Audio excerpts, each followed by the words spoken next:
It's new play day on Shakesyear, and we have a slightly different location because I'm having people visit, so I had to relocate. But hey, look, Charlene is back. But anyway, it's new play day, and this is very much a new play to me. This is The Reign of King Edward III, or otherwise just called Edward III. And it is, believe it or not, a history play about King Edward III. So similar to a lot of Shakespeare's other history plays, there's a little bit of a war that happens, and there's a little bit of a love story that happens, and we kick the whole thing off with a debate about who deserves to wear what crowns. The whole inheritance, ascending the throne, all of that sort of stuff is sort of how we kick off. So let's get to it. We're going to hear from Robert of Artois today in Act 1, Scene 1. And Act 1, Scene 1 starts out with Robert of Artois and King Edward III and King Edward's son Edward and some other various people, and they're hanging out. And King Edward says to Robert of Artois, I realize that you're, exiled from France, because he is a Frenchman. He's like, I realize that you're exiled from France, but since you're here, we'll give you an earldom, so you'll get to be an earl while you're over here. And by the way, let's talk about my lineage. Who were the children of Philip Lebeau?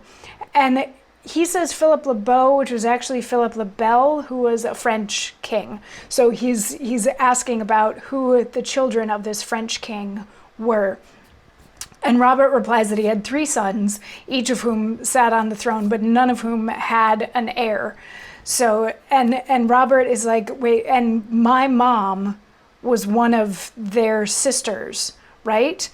And Robert replies, well, she was, my lord, and only Isabel was all the daughters that this Philip had, whom afterward your father took to wife, and from the fragrant garden of her womb, your gracious self, the flower of Europe's hope, derived is inheritor to France.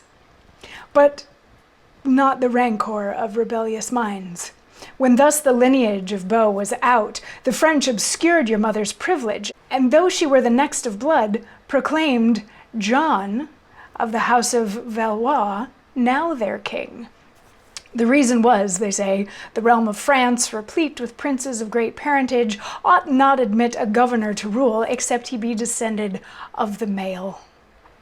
And that's the special ground of their contempt, wherewith they study to exclude your grace. But they shall find that forged ground of theirs to be but dusty heaps of brittle sand. Perhaps it will be thought a heinous thing that I, a Frenchman, should discover this. But heaven I call to record of my vows. It is not hate, nor any private wrong, but love unto my country, and the right provokes my tongue, thus lavish in report. You are the lineal watchman of our peace, and John of Valois indirectly climbs. When then should subjects but embrace their king? Wherein may our duty be more seen than striving to rebate a tyrant's pride and place the true shepherd of our commonwealth. So that was long. That was kind of a lot. And there's going to be a lot of those. There's a lot of very long monologues, as there are in a lot of Shakespearean plays. But what he's saying is that, yes, your mother Isabel was the only daughter of Philip Lebeau, and even though the 3 sons died, so technically she and her children should have then been able to claim the throne in France, the French people were saying that the next king to sit on the throne had to come from a male heir and be a male heir, which is how they're excluding him. They're like, your mom married an Englishman and moved away to England, so she married Edward II. This is Edward III. They're like, therefore her children are excluded from the rights of succession, from the path of succession. And he's like, so now this other guy, King John of Valois, is sitting on the French throne, and they're all fighting for him, and he's like, but me, this Frenchman who's been exiled, I found this out, and isn't that funny? And it's not because I hate them, or anything. It's just, I think that the right and proper king should be sitting on the throne.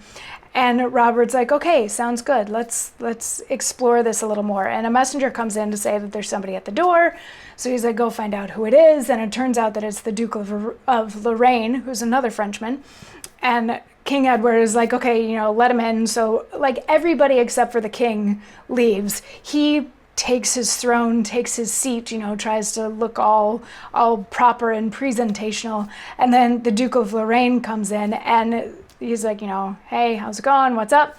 The Duke of Lorraine says, the King of France had given you a dukedom in France, and if you want to keep that dukedom, you need to come to France within the next 40 days and swear fealty to the French king. Otherwise, if you don't, then you forfeit any right to lands and titles in France. And of course, Edward is going to have some thoughts on that, which we will get to hear in tomorrow's monologue. So I'll see you then. Mwah.